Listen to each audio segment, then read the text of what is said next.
that meetings of today aren't efficient. Simply that the concept that happiness comes from engagement, and it's kind of a cool cycle because the more you engage, the more you're happy, and the more happy you are, the more likely you are to engage. So there's this really cool concept that happens when engagement is encouraged. But in a meeting like this, for example, there's a one-to-many communication. So in the audible space, there's only one person that can be talking while everybody else needs to listen, right? So my idea came to me saying, okay, well, how can I increase the number of people that can contribute at the same time? Well, there's this awesome space that we don't use called the visual space. And the technology of today gives us the ability to actively engage and contribute utilizing that visual space. So you can use Twitter, you can use a chat, you can use some kind of a whiteboard. A lot of times you see PowerPoint presentations, but even that's a one-to-many ratio.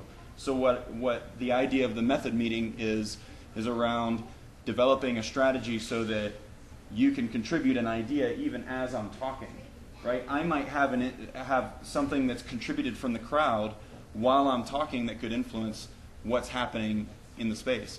So not only does it allow for engagement with the parties that are here and present, but it could even extend out to people who aren't physically present through video. You know, it's easy to live cast these days. I've live casted 12 shows. In fact, I'm doing another one, 13th, this weekend in Charlotte. And it's easy to do to broadcast somebody's image and their voice over the internet. So to do that and then leverage someone in New York or Beijing or wherever with some level of expertise on the meeting, they could then contribute through that visual space. They wouldn't even need to be physically present.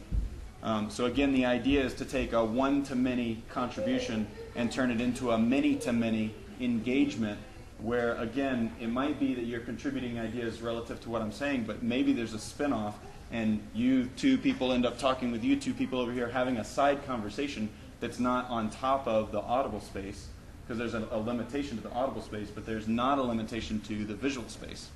So there's a bunch of different techniques and technologies that I've looked at, and I'm still developing those, but that's basically the premise of the idea, and I'm looking to practice it and put it into action in some way at some point in the near future.